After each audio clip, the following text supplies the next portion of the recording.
L'évaluation diagnostique, on peut la faire avant le début de la compétence. C'est-à-dire qu'on pourrait, par exemple, convoquer des élèves à une soirée d'information et passer notre petit test à ce moment-là. Pourquoi on ferait ça? Bien, c'est-à-dire qu'on va comme ça détecter tout de suite ce qui ne fonctionne pas pour l'élève, puis on pourrait lui envoyer des exercices préparatoires. Comme ça, quand il va arriver, bien, il serait déjà un petit peu moins en retard. Une autre façon de faire, ce serait de faire l'évaluation diagnostique directement au début de notre compétence. Mais comme ça, on aura l'élève directement devant nous et c'est plus facile d'avoir une correction et d'avoir un contact direct avec l'élève pour lui indiquer ses difficultés.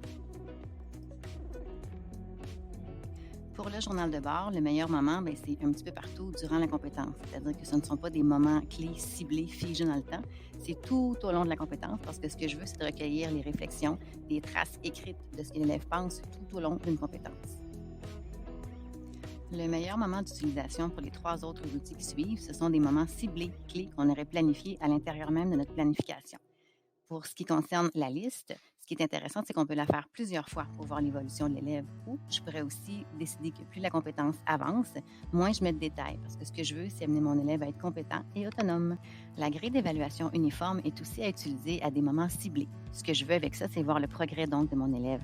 Ce qui est intéressant, c'est que je peux lui donner de la rétroaction le plus souvent possible afin de lui dire ce qui va bien et ce qui serait à améliorer. Alors, encore une fois, le meilleur moment pour la grille d'évaluation descriptive, ça va être des moments ciblés que j'aurais planifiés. Ce que je veux, c'est voir encore le progrès de mon élève. Ce qui est intéressant, c'est ce que je peux comparer mes commentaires d'une fois à l'autre sur l'exécution d'une même tâche par l'élève.